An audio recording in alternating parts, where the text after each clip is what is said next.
Welcome, welcome. We're going straight into the two-person camera view tonight. We have no time to waste because let's be honest, that wasn't a game that we want to talk about that much. Or maybe a lot of folks are really interested in talking about that game. I don't know. I guess we'll find out as the show goes on. I'm joined by Lauren Kelly from Elite Prospects. Lauren, how are you? I'm good. Thanks for having me back.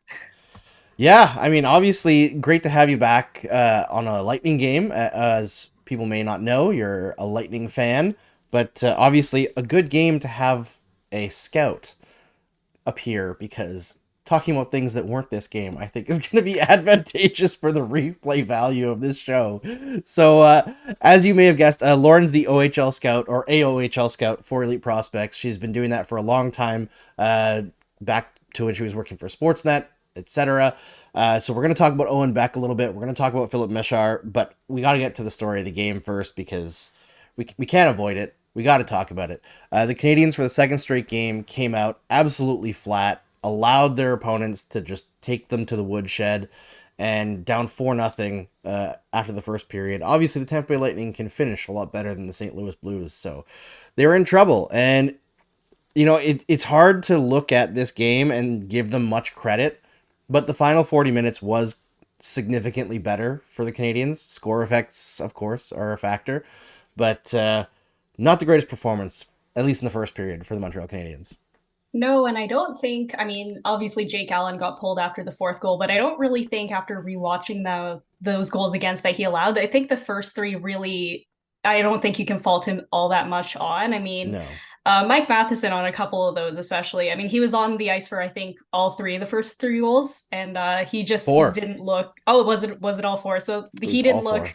he didn't look the best on pretty much any of those goals. I mean, there was no scanning on the 2-0 goal that he didn't pick up. The first goal, there was no effort to get across to cover Kucherov on that one timer. And then the third goal, I mean, that was a power play marker. It looked like it deflected into the net, but he didn't take the guy alone in front.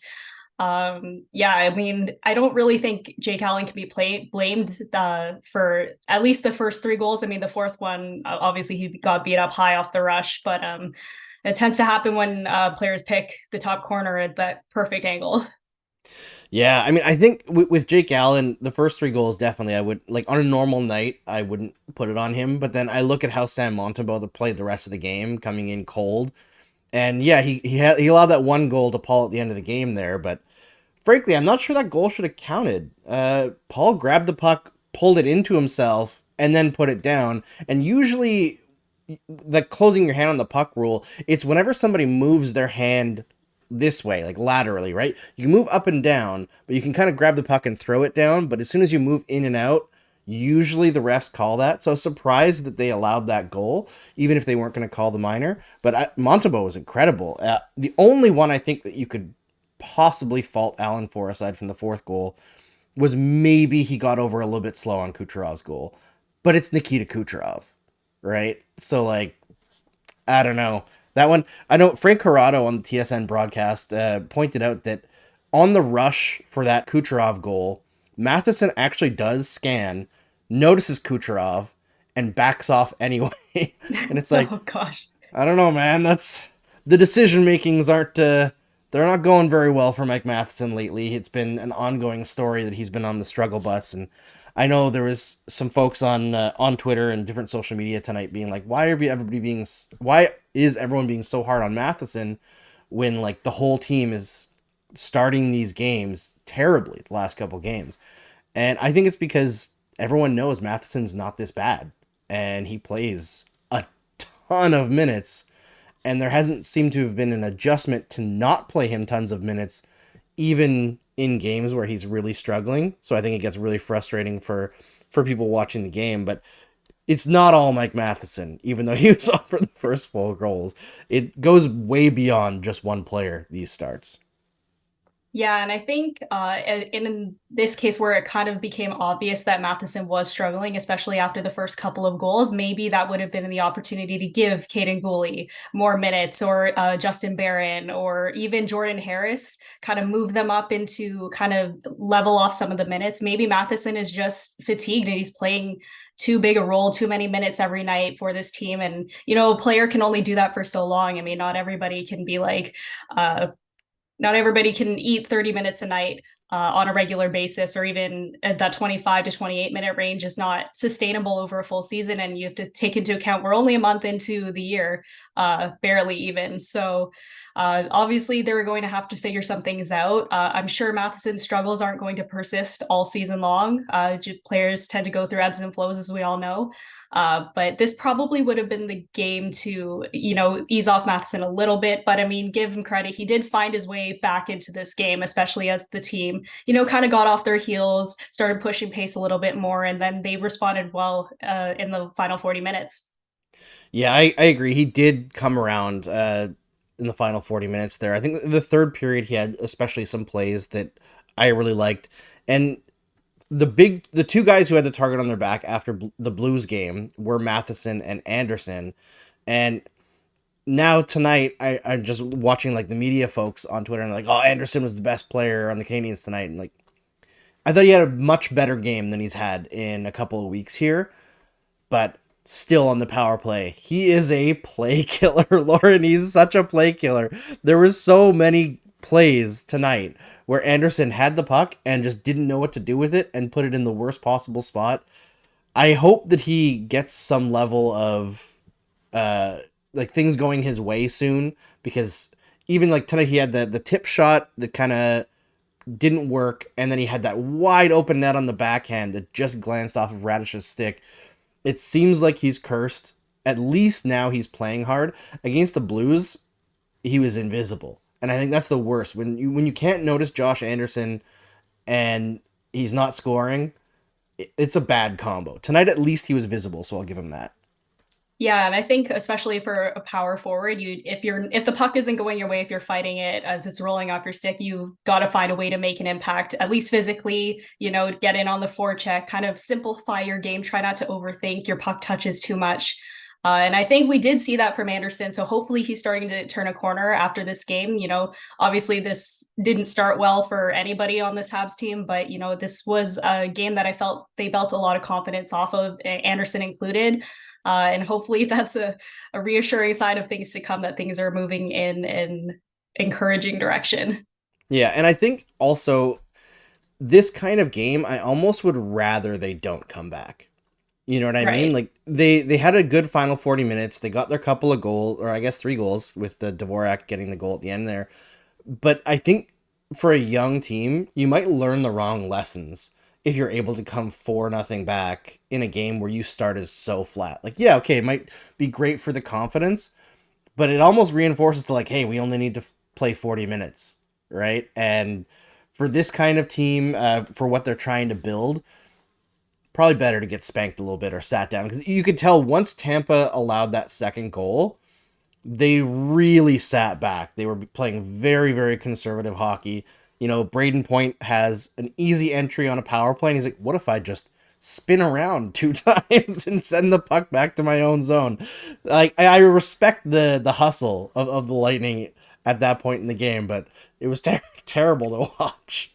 Yeah, and I think this is another example of, obviously we know, or maybe Habs fans don't know, but this is the third time in 3 games that the Lightning have chased a goaltender in the first period, or, well, not the first period in the Ottawa game, but they've chased a goaltender in the last 3 games, and then they have completely been bamboozled, I guess, by the backup goalie that has come into the net. And I think once Montembeault came into the net, you could feel like the Habs almost took a collective like sigh of relief, like, okay, this is our opportunity to reset.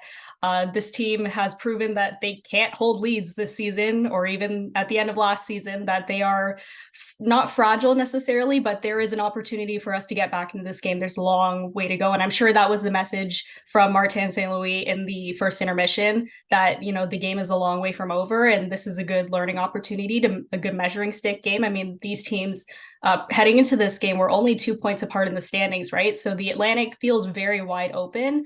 And just because, the Habs are probably expected to be finishing somewhere closer to the bottom of the division by the end of the season doesn't mean that they aren't capable of playing up to the level of the Lightning, or even, at least making them sweat a little bit like they did in the third period, especially.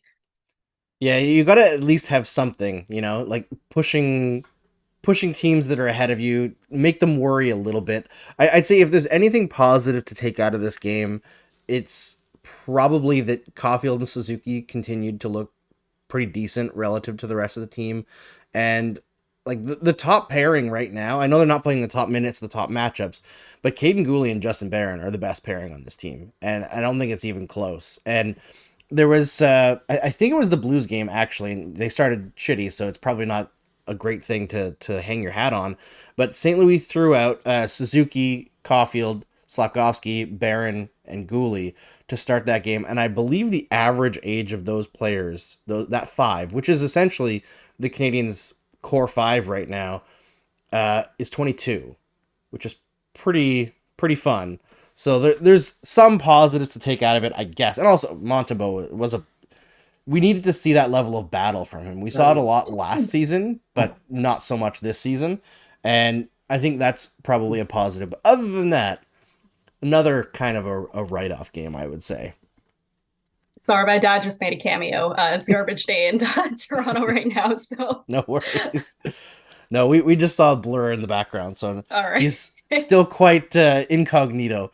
But yeah, okay, so that's probably all for the story of the game tonight. We'll have more stuff to talk about Beck Mesar, but first we got to tell you there's a new sponsor for the show. So I'm gonna do a quick little ad read here. NHL season's eaten up. There's never been a better time to get in on the action. Whether you're looking to hammer an Austin Matthews anytime goal or ride the puck line with the Montreal Canadiens, don't do that. Our partners at Sign Up Expert want to make sure you're ready to sweat your bets with one of the best. Sign Up Expert is hooking up our listeners for one of the newest sportsbooks available in Canada, Betano. Betano is home to some of the best odds when it comes to betting on the NHL and offers unique markets, including virtual soccer and basketball. All you have to do to get started is scan that QR code on your screen right now, or click the link in the description of this very video to register and place that first bet. If you thought the Vancouver Canucks have been the best surprise of the season so far, wait until you try Betano. Don't walk, run to check out Betano today. Scan that QR code or hit the link in the description to get started and start sweating your bets with the best. Always remember to bet responsibly and within your means. Viewers must be 19 plus to sign up for Betano. Let's welcome Lauren back in. And I should mention, because I haven't so far, please like the stream if you enjoy it here and subscribe to SDPN. And if you want to ask a question that's maybe off topic from what we're talking about, wait till the end. We will have a short presser for you where you can ask whatever questions you want of Lauren and I, and we will try our very best to answer them in a way that is fun and interesting, and maybe you learn something, who knows, or maybe we learn something from you. You never know. All right. I usually in this middle segment, I do like individual player performances, and I try to stay positive, but coming out of this game and the last game, I missed a couple of games when I was in Alberta for the Heritage Classic there. I'm kind of annoyed with this team right now. I want to see a full 60-minute effort. I feel like that hasn't happened since they played the Golden Knights in a great game they lost in, I believe, a shootout. I am frustrated. And watching this game, there's one guy who I don't think he's like the biggest problem on the team right now. I think there's other fish to fry. But Yoel Armia, you're on the fringe of being not an NHL player anymore. You can't be losing foot races to Zach Bogosian. Like, come on, man. Even like late in the game, the fourth line scored. I don't even remember if he had anything to do with it. But man, he is an anchor. Like, Pizzetta is bringing the energy every single game. Jake Evans has his limitations, but like he tries so hard. And then Yoel Armia, like 3 different times tonight, got picked while carrying the puck too slowly through the middle. Happened to Newhook and Anderson a couple times too tonight. The Lightning are very aggressive, but he is so lackadaisical. I don't understand how you could have, like, you're sitting there, you got called up from the AHL after being waived earlier this year. This is your chance to like make an impact. Where's the effort level? Yeah, and I wonder if, I mean, honestly, I don't have a good explanation or potential reason for why, obviously effort level was definitely in question at several points tonight. And I wonder if it's just, a lack of confidence stemming towards, being unsure of carries through the neutral zone, or picking your routes. He's second guessing himself. It could be any one of those reasons stemming from lack of confidence. But yeah, I mean, this is your almost last go around. You got to show your stuff, so to speak. I mean, you got to make a bigger impact, a more positive one than what was felt in this one. Yeah, it was rough. I mean, he wasn't the only guy, like I said, but I was not impressed with UL Armia tonight. He seemed like a passenger on the fourth line, and that's not a good That's thing. that's not exactly where you want to be, No. given the circumstances.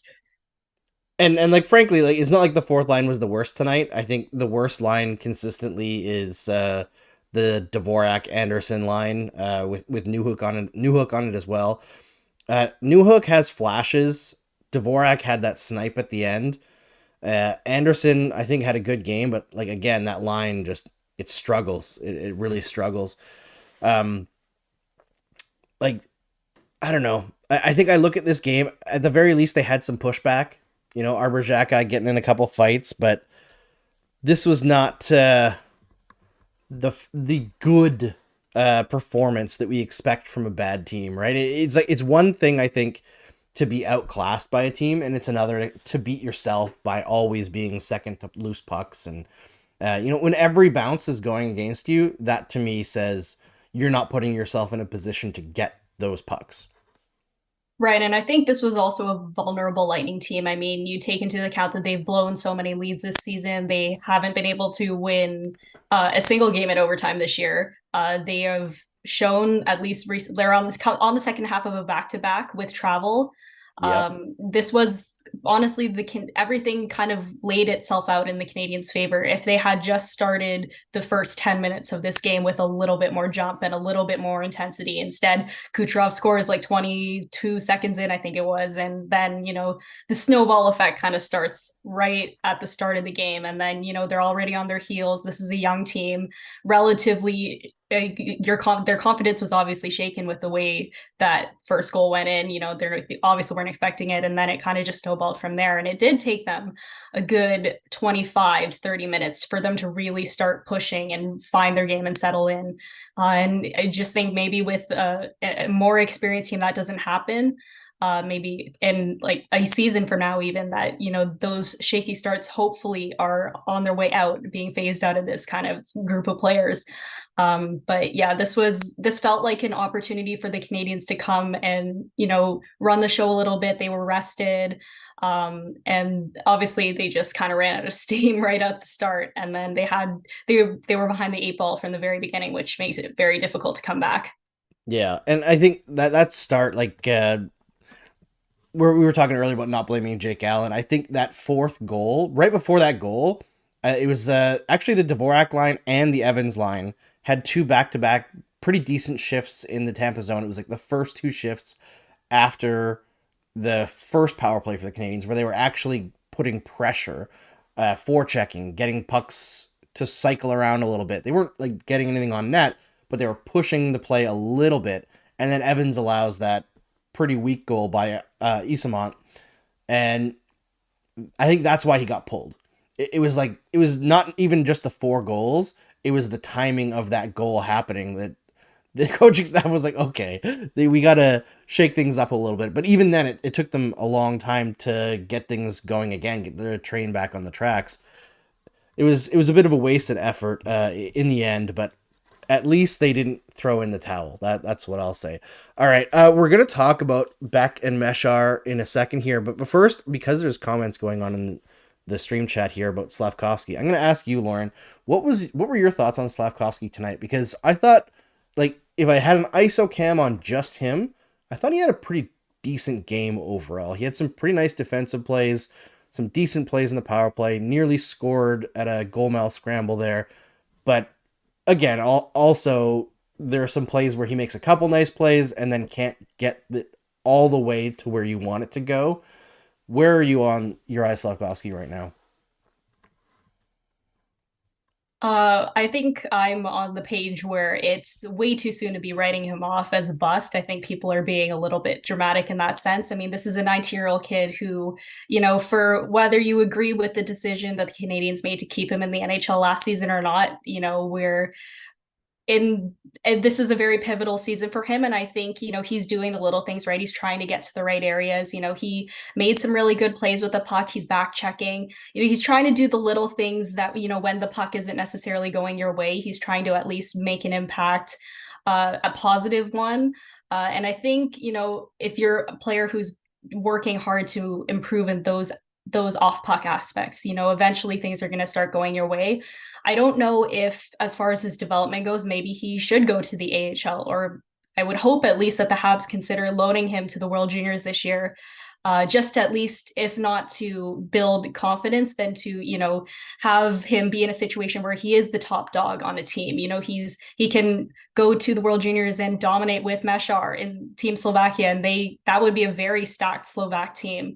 I wouldn't be surprised if they push for a medal with Adam Guyan and other players that would give Slovakia probably one of the best chances to medal, I think, since 2015, which I think is the last time they did medal at the World Juniors. And I would hope that they, if they don't see the necessary, on puck improvements in the next month or so, that they do at least loan him back, and then to the World Juniors, if depending on the way he plays at that tournament, maybe they consider sending him to the AHL. Maybe he goes back to the OHL. I mean, there's a bunch of Slovaks on the Erie Otters right now who hold his CHL import draft rights. That could be an exciting fit for him. I think there's just so many options for the Habs to consider with Slavkovsky right now. And I think he looks like he's making more of an impact than he did maybe even 5 or 6 games ago. But obviously, there's so many things for him to be working on. If the NHL is not the answer this season, I don't think that's necessarily a bad thing. I mean, he was always going to be a project pick, a project prospect. I think it was a little bit short-sighted to expect him to step into an NHL lineup day one and make an immediate impact. I mean, it's so rare for players to be able to do that in their rookie season. I mean, look what Jack Hughes struggled in his rookie season, and now look what he's doing, right? So I think prospect development isn't linear. You're gonna expect to see them have growing pains, and even first overall picks go through growing pains. I mean, Bedard is doing the same thing right now in Chicago. I mean, we all thought he would be scoring 6 goals a game, and that just hasn't been the case for him. So obviously Slavkovsky's situation is a little bit different. We're talking about completely different players compared to Bedard and Hughes and that sort of thing. But I think the Canadians have all the right intentions with Slavkovsky, and I hope that they, consider other options than continuing to kind of force him into this NHL role if he, if the play continues to indicate that he's not quite ready for it yet. I don't think going down to the AHL or even the OHL, I don't think necessarily that's even a demotion. I think it's just we want to give this kid an opportunity to succeed and to dominate offensively in a way that he didn't get a chance to even in his draft year in Liga. So that would be my take on the situation. I just think it's way too soon to write him off. And I think the negative discourse surrounding the player, that he's a bust, that he was never, deserving that first overall pick status, I think it's unfounded. I mean, I think you just need to wait and see with a player like him. Yeah, I mean, what you mentioned earlier, I think, is one of the most important and also confusing points around Slavkovsky is the Canadians themselves, when they drafted him, said that they were looking at him as a long-term project to become, like the best player that they could be. I think they quoted like 5 years, which, for a first overall pick is a long time to wait, right? But to say that he's a project and then keep him in the NHL at 18 and when he was struggling when he was with the Newhook at center and Anderson on the wing. Anderson has a history of kind of tanking lines defensively, as we know. But Slavkovsky's play was falling off big time. They put him on the top line, and against top checkers, his last 2 games I think have been a really significant improvement for him. Not perfect, of course, but it seems like what the Canadians are doing is like very intentional. And St. Louis said that they hadn't even talked about the AHL yet. So it's interesting to see how differently they see Slavkovsky and like his development path versus what a lot of fans want to see, which is, go down a league or two leagues and absolutely dominate, go to the World Juniors, score like 18 points in 6 games kind of thing. I don't know what exactly the Canadians are trying to accomplish right now, but it does seem like they have more confidence in him than the average fan does, which I don't know if that's a good thing or a bad thing. I'm I'm not part of the team. It's hard to know, but I guess we'll see at the end of the development line where they end up getting him. They seem very confident in what they're doing, at least. All right, let's talk about Beck and Mesar. We'll start with Mesar because we're already talking about Slovakia and Team Slovakia in the World Juniors here. Last I checked, it was a pretty strong start offensively for Mesar in the OHL this year with Kitchener. How has he looked to your eye?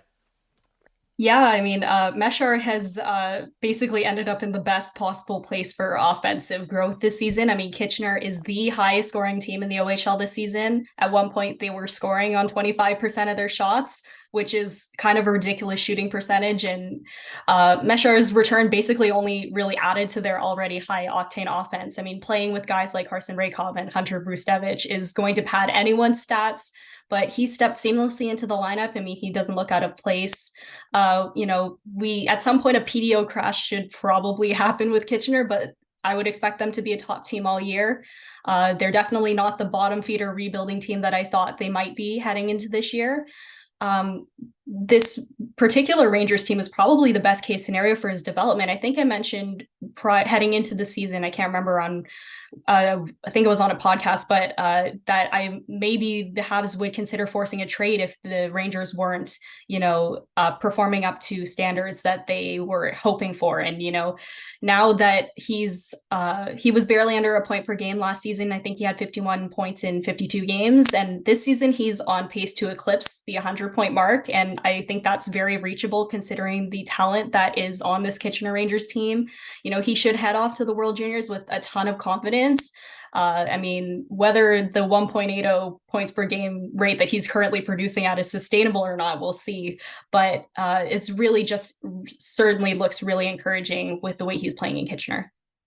Yeah, I mean, I remember watching him last year at the World Juniors, and everyone kind of expected him to dominate, but at the same time, things weren't going well in Kitchener last year. There was issues with the coaching staff. I know the style they were playing didn't seem suited to his game either. It seemed like he was the most talented guy on the team, but it was not built around getting him in the proper spots. And then all of a sudden he goes to Slovakia and he was incredible at the World Juniors last year, especially the game against Canada, where he absolutely dominated in stretches, even like head to head against Bedard and Joshua Waugh at times.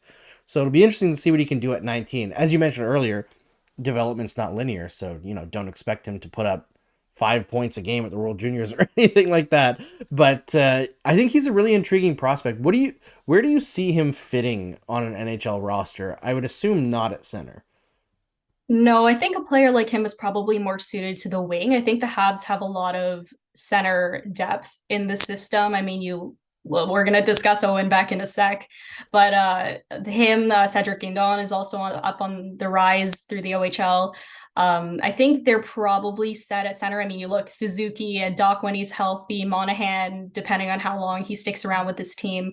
I don't necessarily think, at least in the short term, that he's probably going to stick at center. He'll probably end up being on the wing in the NHL. And I think, if you have a line where, maybe Doc ends up centering Slavkovsky and Mesar one day, and I think that would be a really fun line if, everything works out and, Doc manages to stay healthy. But I don't think maybe middle six wing. I don't think is out of the question. And they could try him on the top line with Caulfield and Suzuki and see how that looks. I mean, obviously it hasn't necessarily worked out with every winger that they put up there, but it could be something that they experiment with, at least when Mesar has shown that he's able to produce at the NHL level when they feel like he's ready to take that step. I think returning him to the OHL this season was the right move. I think more often than not, prospects are not ready for the AHL at 19, even whether they're, Shane Wright's in the AHL right now this season, but obviously with the unique circumstances of being drafted out of Europe and then going to the CHL afterwards. I think they made the right decision in, loaning him back to Kitchener. I think after seeing how well the Rangers have started the season, that this is the place that he needs to be playing at least this season. Go back, dominate, push for, maybe an OHL scoring title. I highly doubt that considering two of his teammates are, close to setting records as 18-year-olds. But this is really encouraging spot for his development. And honestly, the sky is pretty much, the offensive ceiling is pretty much the limit for him this season. There's no reason why he shouldn't score at least triple digits this year. I mean, hopefully we see it. I know we've got I don't know if Sebastian Jackson is here in the chat tonight, but he's constantly telling us that Mesar is much better than what Canadiens fans think because they're so focused on Yuri Kulich doing great things in the American Hockey League. And we had David St. Louis from Elite Prospects on a couple weeks ago. Well, he was in the chat with Mitch Brown on the show, and he was saying that Kulich is kind of like tailor-made for the American Hockey League, and some players are that, right? They're just American League scorers, and maybe at the end of the day, Mesar can leapfrog Kulich. Do you see him being able to take big steps to the point where he's seen as more of a marquee prospect in the Canadiens organization? Yeah, I think that's definitely possible, especially if, he shows that offensive growth this season. I think we have to remember that the AHL isn't necessarily a developmental league either. I mean, the systems that some of the teams play are not conducive to NHL success or, depending on the type of player you are. Obviously, Mesar has always been more of an offensively minded guy, and those guys don't always thrive in the AHL. It's usually more the grinder type of guys, the players who are going to be third line or fourth line players in the NHL usually are the ones who end up thriving in AHL systems. And I think, I think we probably saw it a little bit with the couple of games that Mesar got in Laval. He looked all right, but he really is getting the opportunity in Kitchener that he wouldn't have gotten in Laval this season to, really hone his skills and, build that confidence that I think is so important when you're entering a draft plus 2 year, your last year in junior. It's really important that you're at least proving that you can produce at this level, dominate. That I think, obviously production isn't everything, but at least a 19-year-old should be producing fairly consistently in the OHL. So I think, all the stars have kind of aligned for Mesar to have this really big developmental step forward this season. Yeah, it seems that way. I mean, if there's anything that he could help the Canadiens with in the future, I would assume it might be the power play because he has that shiftiness that it seems like they lack, the speed of execution. The Canadiens, I know their power play is decent, all right, this year, and they got the one power play goal tonight, but they're still slow to make decisions. It seems to me they're just a little bit too cautious or too careful with the puck on the power play, and I just want to see like bang bang plays, and it seems like Mesar is that kind of player when he has a little bit of time and space. Now let's talk about Owen Beck. As everyone knows, Lauren Kelly is the authority on Owen Beck. Slow start to the year, but now up to 7 goals in 11 games. How is Owen looking this season? All right, so let's put the numbers aside for a minute. I mean, he's still doing all of the right things that made him such a touted prospect in his draft year. I mean, the defensive plays, the off puck reads, the work in transition. Here's the thing with where he plays. Peterborough plays such an offensively restrictive system, and I do believe his overall production is being hurt by that. It's along with the fact that they don't have a ton of offensive catalysts. That Beck is just so averse to taking offensive risk. It's just not a part of his game. He's playing like a third line center. I mean, the off puck, the transition work, the defense, they're all still there. But I mean, I mentioned with Mesar, you would expect a 19-year-old to be dominating at least offensively, and only having 1 goal and 0 assists through 6 games, didn't exactly instill a lot of confidence that this was the direction that it was going to be heading in this season. That was an 11 goal, 0 assist pace over the entire season, which was not encouraging in the slightest. But obviously the last 5 games, he's turned a corner. He's got 6 goals, 2 assists. He's now on pace for 54 points, I think, in 66 games. I mean, don't get me wrong, that'd be a little disappointing given that we've been expecting this big offensive surge from him since he was drafted, and he had 66 points last year, but it's more of a respectable number at least. I just think the the where he is right now is like the complete opposite of where Mesar is in Kitchener. I just think it's basically just killed any offense. I mean, Peterborough, he's basically marooned on an island there. So I would really, Yeah. really like to see him traded at some point. Well, we saw that last season, right? In Mississauga, he was crushing it, and then he went to Peterborough in the trade, and it seemed like it was like 15 games before he really found his spot in the lineup, and he made a pretty good playoffs until he decided to go full dirtbag and got himself kicked out of the Memorial Cup, or no, he got kicked out of the OHL final, right? And Yeah, then yeah, the final, yeah. they decided that did they decide that the suspension didn't count for the Memorial Cup? Is that what Yeah, happened? they decided that it wasn't an OHL game and they would suspend him for the first game of this season, which obviously he missed because he was still at Canadiens training camp, so that suspension was wiped clean, Lucky. basically. But yeah, I mean, I don't know where that leaves him for the rest of the season. I mean, I don't know what Peterborough's plans are for this season. They traded Connor Lockhart a couple days ago, which seems to indicate that they're not anticipating a long playoff run. But the team is also first in the East Division, albeit it's one of the weaker divisions this season. I mean, best case scenario, I think they end up moving him by the deadline. But then, where does that leave him for the time being? He's still got to make the World Juniors team. I don't believe that he's a lock to make it, given that the offense has fallen off so significantly. But he is likely going to be the only returning player for Canada. Canada shouldn't expect to get any of Bedard or Fantilli back. Wright has already won gold at this tournament, so Seattle may want to keep him in the AHL this time around. Korchinski looks like he's settling into a big role with Chicago. And, obviously we know that there are a lot of younger players. I mean, like Matthew Poitras has probably taken the big step this season. He's made the Bruins full time. We'll see if they get him back for the tournament. For him to be the only returning player or potential returning player, and he wasn't even around for the entire tournament. He only played the three Yeah. elimination games, so to speak.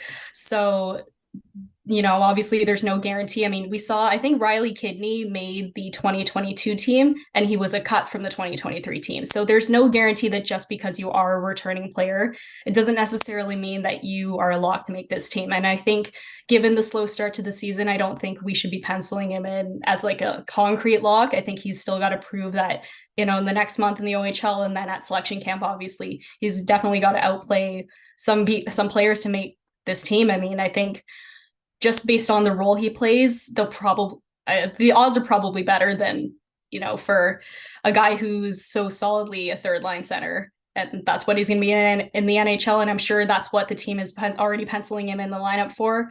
I was hoping that maybe he would push for that first line center spot on the World Juniors team this year, and I don't know if that's what's going to end up happening. I think there's just too many other forwards who have taken that step offensively that obviously he hasn't. I mean, you look at Hunter Hayde and David Goyette. Those are guys that probably will push for spots higher in the lineup at least.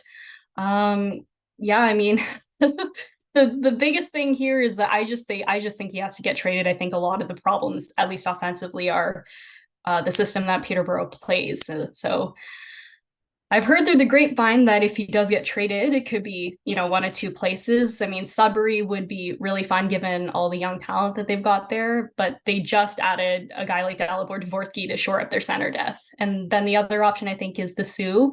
They're one of the top teams in the West, but they're also quite deep down the middle. My ideal landing spot for him would have been Saginaw, but the Spirit just traded almost all of their draft capital for another center, so that has gone out the window. And I wanted to bring this up because I think this is just maybe my pipe dream now, but I think the one other place I would be curious to see him land more than anything else, and I haven't heard anything either way, but I wonder if he ends up back in Mississauga. They're the youngest team in the league. They were the top team in the league after the first month, but they're significantly weaker down the middle than I think their record indicates. And we already know that there's familiarity there, and they could use his presence at least to shore up the center depth. Defensively, they're kind of a mess, and Mississauga has the draft capital to be able to pull off a trade like that back for him. So I think that would be a really interesting fit. I don't know if it ends up happening, but I think he needs to get traded. That's the gist of it. Yeah, Evan B in the stream chat says watching several games of Beck this year. I think he's talking about Beck. So several games this year, his offensive creativity is concerning. He doesn't use his teammates well at times. Is that a fair judgment? So not necessarily in a negative way. I just think that Peterborough doesn't have the offensive catalyst to be able to support a player like that. I mean, you look at the goals he's scoring this season; they're all one and done shots. They're perfectly Right. placed. He's put himself in the right areas. He comes down the wall into the offensive zone. And he picks his spot. And I think, he's trying to make plays and connect them with his line mates. And it's the same sort of thing that I saw in his draft season in Mississauga, where his line mates just aren't either anticipating him enough, or maybe he's seeing things and openings and passing lanes that they're not recognizing and that sort of thing. So I think he's trying, to his credit. Like, it's just there's not much help for him offensively. I mean, the quality in line mates has just seemed to decrease with every game that I see, and they are constantly changing as well. So that kind of instability, I guess, in who you're playing with probably also doesn't help in the playmaking issues. Yeah, it kind of sounds like Caden Gooley with Prince Albert, where everyone was talking about like, listen, this guy has some offensive potential, but it's never gonna happen with this team.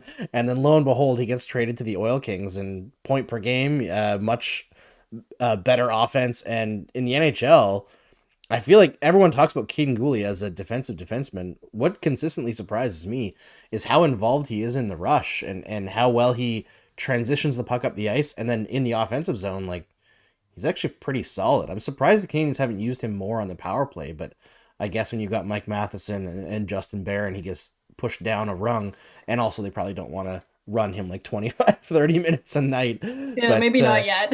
yeah, Once Matheson has moved on from this team, maybe they'll give him that.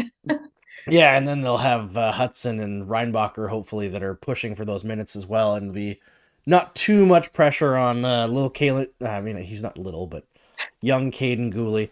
All right, let's get some questions here from the chat before we close this thing out. Um, Adam says that I think this is talking about Beck. Adam Dyer asks if Beck was a late ad due to injury. Yes, it was. Yes. Wasn't it Colton Dock that Yeah, it got was Colton injured? Dock went out with, I think, his separated shoulder in the New Year's Eve game, and then obviously we heard him scream on the broadcast from the ice. It was pretty grim uh What did the at that Docks point. do to the hockey gods to I deserve don't know. this? It's so unfair. I mean, you think Kirby was injured right before the tournament started in 2021, and then That's Colton right. Colton went down with an injury. It just seems like they have such rotten injury luck, which is so unfortunate because they're both good players and they deserve better fates than what the hockey gods have handed them lately. Yeah, absolutely. I'm trying to see if there's any other questions here tonight. There might not be because let's be honest, it's not a bumping game after that one. Oh, here's one from Trinka says, "Hey Lauren, just wondering how you ended up becoming a Lightning fan." That's a great question. Uh, there's no real concrete moment where I remember watching this team and being like, I love them. And I think it stems a lot from my love of junior hockey. I was a junior hockey fan before an NHL fan. And I think, you pick the right players and you end up following them to the NHL. And that's what happened with Steven Stamkos and Braden Point. And then at one point they were drafting all of my favorite junior hockey players, of which included Anthony Cirelli and Brett Howden and Taylor Radish. And then, when an NHL team ends up drafting all your favorite players from junior, I think you feel inclined to cheer them on in the NHL. And then that lends itself to, cheering the team on. And I don't know. It's Then they just, win this two is how we Stanley ended up Cups, here. and then they win Yeah. you two Stanley Cups, and you feel real good, right? Yeah. All right, Adam Dyer. Well, I don't think either of us are experts on that question. Adam, he says, "What's going on with the Laval Rocket?" I don't know if you've seen Lauren, but they're an absolute mess this year. Oh, Like, great. So because even they better that Mesar didn't end up there then. right. I mean, I think everyone expected because they had a lot of like bigger name prospects of the Canadians system moving into that spot. I know. Geez, now I'm blanking on the name. The Swedish guy that they got, Heineman, Emil Heineman. He got injured by a ref in like Oh one of the yes, first games of I the did see season. that. Yeah. Yeah, need in the head, so he hasn't been Ugh. able to be a factor. Joshua Waugh has been phenomenal. Elias Anderson's not really a prospect, but he's been great too. Like the offense, it seems to be on or off, but the defense, William Trudeau has had a really rough start to the season, which I think has thrown everything for a loop. Mayu and Norlander, have their issues defensively.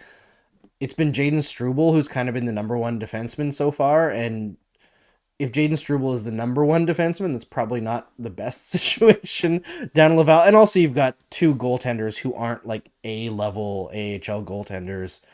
So it's been a rough start for Laval, but I don't think it's anything really to worry about. The only people who thought that this was going to be like Laval wins the Calder Cup, yeah, Yeah, yeah, NHL, the Calder yeah. Cup. Like I think that was just people overhyping the prospects coming in and not realizing that like the American Hockey League is not a league usually where a prospect team wins. Like a lot of good veterans have to be on those teams to actually win. Yeah, and I think you look at a bunch of the guys that you just listed, I mean, Logan Mayo and Joshua Waugh, who looks fantastic in all the highlights that I've seen of him. But this is a relatively inexperienced group of players who is, making their move into the professional hockey for the first time. And I think there are just going to be some growing pains that this team goes through. I mean, obviously, I expect them to, maybe not this season. Next season, they might be better. It's just one of those situations where, if the youth movement is coming in through the AHL, it's probably going to be an up and down year. Yeah, absolutely. All right, last question, then we'll close this out. Evan says, "Looks like every Trudeau's having a rough go right now." You're not wrong. Every Trudeau is having a rough go right now. Uh, Claire Capoletti, hi Claire, says, "Lauren, your skin is flawless. What's your secret?" Uh, Honestly, my skincare routine is relatively simple, and I think I've just been, well, I would blame it on good genetics, but I actually had very bad skin as a teenager, really acne pilled and everything, and I'm actually hiding a very big zit right now. So, I don't know, just wash your face, have a dedicated, it doesn't have to be a complicated skincare routine, just make sure you're consistent with it. Wash your face twice a day and moisturize. That's all you really need to do. There you go. It's easy. Thanks so much, Lauren, for coming on Game Over Montreal tonight. Thanks everyone for tuning in after a third or fourth straight rough game for the Montreal Canadiens here. Third straight game where they played a team on the second half of a back to back and Oh boy. ended up losing. Not great. I know Marty St. Louis said they're a fragile team right now, which is strange considering how they started, but I don't know. Eventually, life without Kirby Doc was going to catch up with them a little bit, and that's probably what's happening now more than ever, or more than anything. Thanks everyone for tuning in. Really appreciate it. I know it's tough to talk about games that kind of suck, so appreciate you standing here with me. And Lauren, before we close things out, tell everyone where they can find you.